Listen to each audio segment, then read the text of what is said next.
My name is Jordan, and I'm 26 now, but I still can't shake what happened during my last high school football game.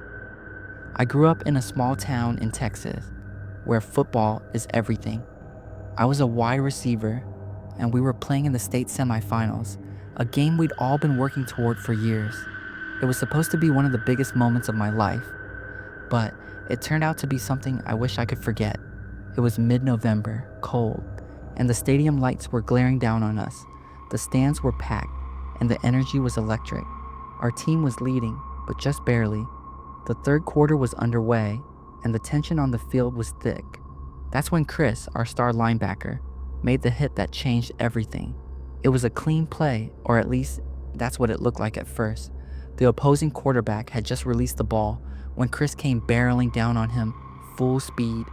The hit was brutal, a hard crunching sound as their bodies collided. The quarterback crumpled to the ground and didn't move. At first, everyone thought it was just another injury, nothing out of the ordinary for a high-stakes game. But as the medical team rushed onto the field, the atmosphere shifted.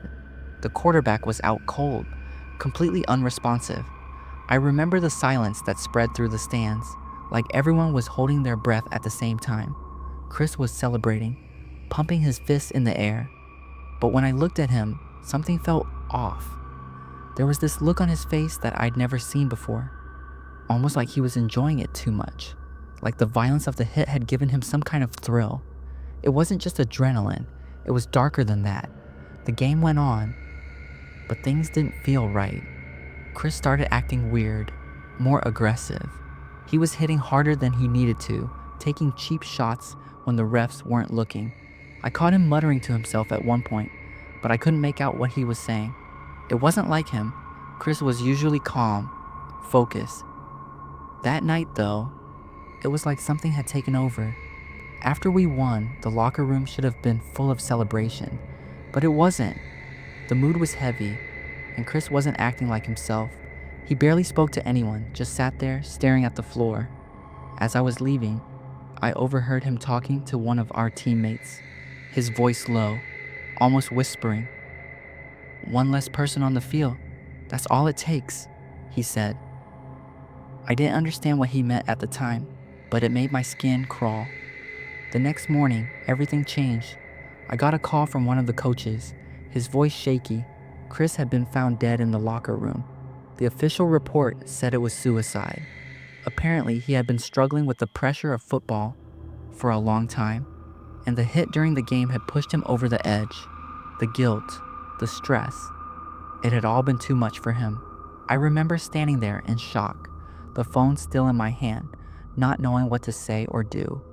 The guy who had been our star player, our leader, was gone, and I couldn't shake the feeling that the hit on the quarterback had something to do with it.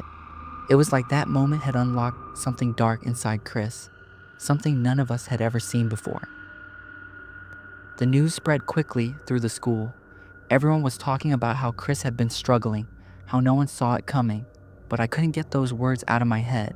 One less person on the field. It was like he had known what he was going to do, like he had been planning it.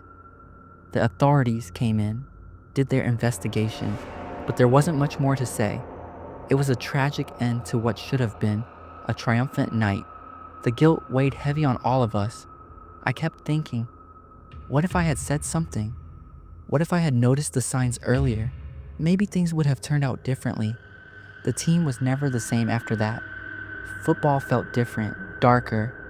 No one talked about Chris much after the funeral, but I could tell everyone was thinking the same thing. Did we miss something? Could we have helped him? Or was there something else, something none of us could understand, that led him down that path? To this day, I still think about that game, that hit, and the way Chris changed right before my eyes. I'll never forget the look on his face or the words he whispered that night. Sometimes I wonder if we were all just too blind to see what was happening, or if something more sinister was at play, something we'll never fully understand.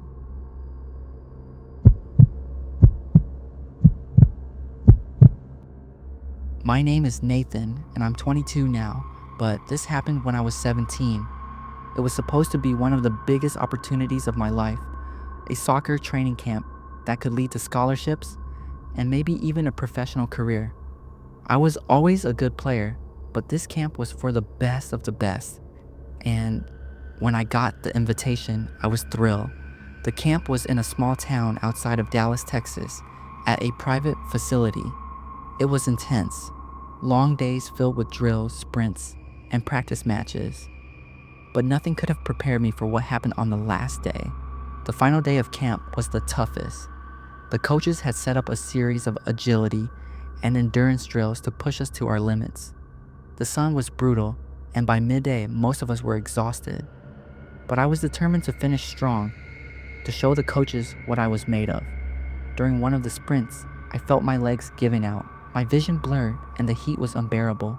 The next thing I remember, everything went black. When I woke up, I wasn't on the field anymore. I was lying on the cold floor of a dark, empty gym. There were no windows, just thick walls that seemed to trap the air. I sat up, confused and disoriented. My head was pounding, and I couldn't figure out how I had gotten there. The last thing I remember was collapsing during the sprint. Panicking, I reached for my phone. I needed to call my parents, tell them what happened, but something was wrong. My phone had no signal. I checked it over and over, but it wasn't just out of service. Something was off. It looked like my phone had been tampered with. The battery was low, and certain settings had been changed, ones I knew I hadn't touched. I felt a chill run down my spine. How could this have happened? I stood up, my legs shaky, and started looking around the gym for a way out. The doors were locked. I pounded on them, yelling for help, but there was no response. My mind was racing. Why would they lock me in here? Did the coaches forget about me? Or was this some kind of sick test? Hours passed, and I started to feel desperate. I tried calling 911, but the call wouldn't go through. It was like my phone wasn't even connected to a network anymore. At that point, I wasn't just scared, I was terrified. I had no idea how long I'd been out, or why I was trapped in this gym. Every sound echoed through the empty space, making me jump at every little noise. I kept checking my phone, hoping the signal would return, but it stayed dead. Finally, after what felt like an eternity, I heard footsteps outside. The door creaked open, and two of the camp staff walked in. They acted like nothing was wrong, like they had just forgotten about me. They apologized, saying they lost track of me after the drills and that I must have wandered into the gym on my own after fainting. But I knew that wasn't true. There was no way I had ended up in that gym on my own. As they led me back to the main facility, I couldn't shake the feeling that something wasn't right. They didn't explain why the door had been locked, why no one had come to check on me for hours. When I asked about my phone, they just shrugged and told me to get some rest. When I got home later that day, I went straight to my room and checked my phone again.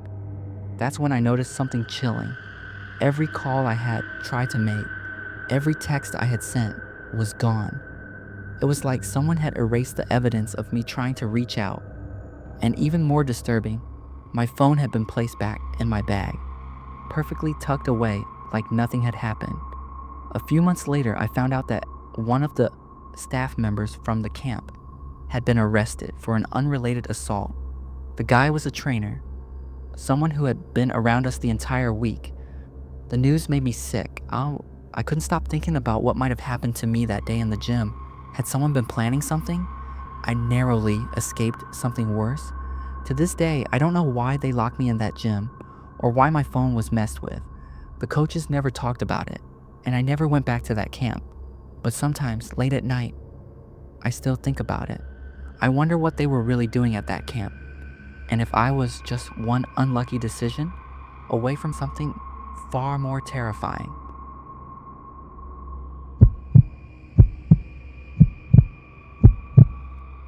My name is Mike, and I'm 26 years old, living in Phoenix, Arizona.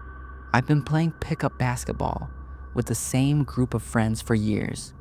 We'd meet up every Saturday morning at this outdoor court near the park just for fun, nothing serious. But one day, something happened that still makes me uneasy, even now. I can't shake the feeling that I narrowly avoided something much worse. It started off like any other game. The sun was out, the court was packed, and we had just enough guys to play 5-on-5. Then a new guy showed up. We didn't know him, but in pickup games, that doesn't really matter. If you got the skills, you're in. He was built differently from the rest of us, tall, muscular, and with an intense look in his eyes. He introduced himself as Alex, but something about him just felt off. The way he stared, the way he moved. But we didn't think much of it. We just wanted to play. From the start, Alex played aggressively. More than aggressive, really. He was downright rough. Every time he went for a rebound or blocked a shot, he'd make hard contact, shoving guys, elbowing them, acting like this was a championship game. At first, we laughed it off, figuring he was just really competitive. But as the game went on, it got worse. He started targeting me. Every time I had the ball, he was on me, bumping me, fouling me, getting way too close. I didn't want to make a big deal out of it, so I brushed it off. But there was this one play, I still replay it in my mind. I was driving towards the hoop, and Alex was right there, guarding me. I went up for the layup, and he shoved me, hard. It wasn't like the usual bumps you get in basketball. This was deliberate, almost like he wanted to hurt me. I lost my balance and fell straight onto the concrete, hitting my head on the ground. Everything went black. When I came to, my friends were standing over me, helping me sit up. My head was pounding and I felt dizzy, but I was mostly okay. Alex, though, he was gone, just vanished.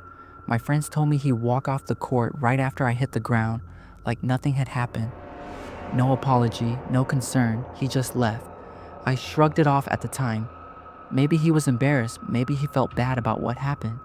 I didn't think much of it until a few weeks later. That's when I found out the truth about Alex. One of the guys who used to play with us recognized him from somewhere. After some digging, we learned that Alex had been kicked off his college basketball team a few years earlier. Apparently, he had a violent temper and had gotten into a huge fight with a teammate, sending the guy to the hospital. He'd been banned from the league after that, and no one had heard from him since, until now. Hearing that made my stomach turn. I realized I had been on the receiving end of the same violence that got him kicked off the team. And it wasn't just a game to Alex. It was something darker, something personal. I couldn't shake the feeling that I had gotten lucky, that if things had gone just a little differently, I could have ended up seriously hurt. The more I thought about it, the more unsettling it became. Why had Alex singled me out? Why had he disappeared without a word after knocking me out? It was almost like he came to the court that day with a plan, like he was looking for someone to take his anger out on, and that someone happened to be me. I haven't seen Alex since, and I hope I never do, but I can't help but wonder where he is now, and if he's still playing pickup games somewhere, waiting for his next chance to lash out. Maybe next time, the person he targets won't be as lucky as I was. Even now, when I step onto the court, I get this uneasy feeling in the pit of my stomach. The game doesn't feel the same anymore. I keep thinking about how close I came to something much worse, how one bad shove could have ended my life or changed it forever. And every time I hear footsteps behind me or see someone new join our game, I can't help but look over my shoulder, wondering if Alex will show up again.